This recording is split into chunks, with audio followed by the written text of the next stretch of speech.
देखिए, इतिहास में ना कुछ साल ऐसे होते हैं जो सब कुछ बदल कर रख देते हैं। और 1848 एक ऐसा ही साल था। एक ऐसा साल जब पेरिस में एक छोटी सी चिंगारी भड़की और उसने पूरे यूरोप के साम्राज्यों में आग लगा दी। तो चलिए, आज इस कहानी की तह तक चलते हैं और समझते हैं कि आखिर ये सब हुआ कैसे। तो कहानी की शुरुआत होती है फरवरी 1848 में, एक बहुत ही ड्रामेटिक घटना से। हुआ ये कि फ्रांस के राजा लुई फिलिप को अपनी गद्दी छोड़कर रातों रात इंग्लैंड भागना पड़ गया। लेकिन ये सिर्फ एक राजा का तख्ता पलट नहीं था। नहीं, ये तो उस तूफान की पहली आहट थी जो पूरे के पूरे महाद्वीप को अपनी चपेट में लेने वाला था। लेकिन सबसे बड़ा सवाल तो यही है ना कि फ्रांस इस मोड़ तक पहुंचा कैसे। आखिर वो क्या वजह थी जिन्होंने पूरे देश को एक, आप कह सकते हैं, बारूद के ढेर में बदल दिया था, जो बस एक चिंगारी का इंतजार कर रहा था। इसका जवाब ना सत्ता के शिखर पर बैठे दो लोगों के टकराव में छिपा है।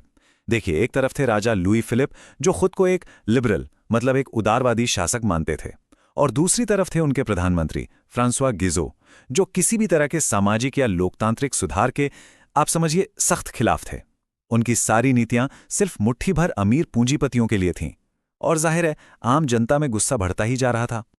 और ये गुस्सा सिर्फ राजनीतिक नहीं था।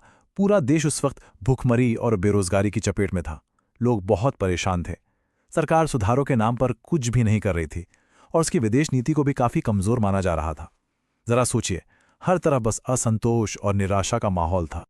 अब इस सुलगती हुई आग को भड़काने के लिए सिर्फ एक चिंगारी की जरूरत थी, और वो चिंगारी मिली 22 फरवरी को। हुआ ये कि जो सुधारवादी लोग थे, उन्होंने सरकार की नीतियों के खिलाफ एक बड़े भोज का आयोजन किया। लेकिन सरकार ने क्या किया? उस पर पाबंदी लगा दी। बस यही पाबंदी वो वजह बन गई उस विद्रोह की जिसने सब कुछ बदल कर रख दिया। तो राजा के भागते ही फ्रांस ने एक एकदम नया और आप कह सकते हैं रैडिकल रास्ता चुना।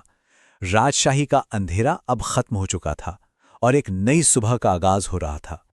और यहां एक नंबर है, एक संख्या, जो उस बदलाव की पूरी कहानी कह देती है। 21। जी हां, 21।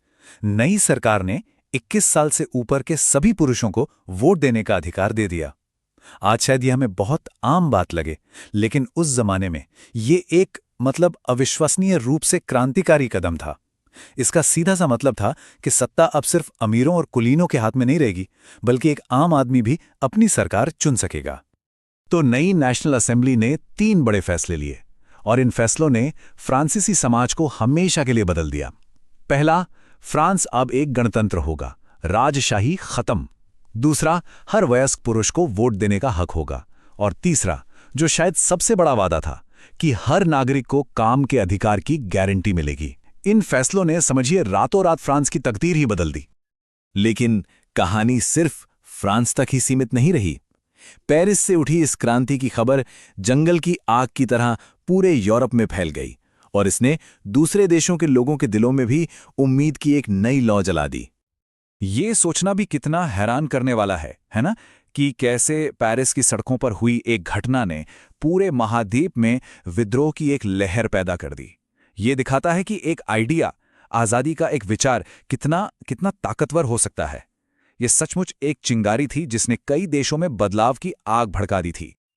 और जरा इस असर का पैमाना देखिए। 1848 की इस आग ने लगभग पूरे यूरोप को अपनी चपेट में ले लिया था। इटली से लेकर जर्मनी और ऑस्ट्रिया तक, हॉलैंड से लेकर पोलैंड तक, अरे यहां तक कि इंग्लैंड में भी हर जगह लोग अपने हक के लिए सड़कों पर उतर आए। इससे पता चलता है कि पूरे महाद्वीप में बदलाव की चाहत कितनी ज्यादा और कितनी गहरी थी। इन सभी विद्रोहों को इतिहास में एक बहुत ही खूबसूरत नाम दिया गया है, the spring time of peoples, यानी लोगों का वसंत। ये नाम उस उम्मीद और उस नई शुरुआत की भावना को दिखाता है जो उस वक्त पूरे यूरोप में महसूस की जा रही थी। ऐसा लग रहा था मानो एक लंबी सर्द तानाशाही के बाद आजादी का वसंत आ गया हो। तो सवाल यह है कि इस सब का सबसे बड़ा नतीजा क्या निकला। देखिए, उस दौर के जो उदारवादी थे, यानी लिबरल्स, उन्होंने इस मौके को पहचाना। उन्होंने संवैधानिक लोकतंत्र और राष्ट्र राज्यों की मांग को जोर शोर से उठाया। हाँ, ये बात सच है कि इनमें से ज्यादातर क्रांतियां फौरन कामयाब नहीं हुईं, लेकिन उन्होंने उस आधुनिक यूरोप की नींव जरूर रखी जिसे हम आज जानते हैं। 1848 की ये घटनाएं हमें एक बहुत जरूरी बात याद दिलाती हैं कि बदलाव मुमकिन है, कि एक विचार, एक अकेली चिंगारी पूरे महाद्वीप का नक्शा बदल सकती है। और ये हमें एक सवाल के साथ छुड़ जाता है, क्या इतिहास की कोई एक घटना आज भी दुनिया को ठीक उसी तरह प्रेरित करने की ताकत रखती है? इस पर जरूर सोचिएगा।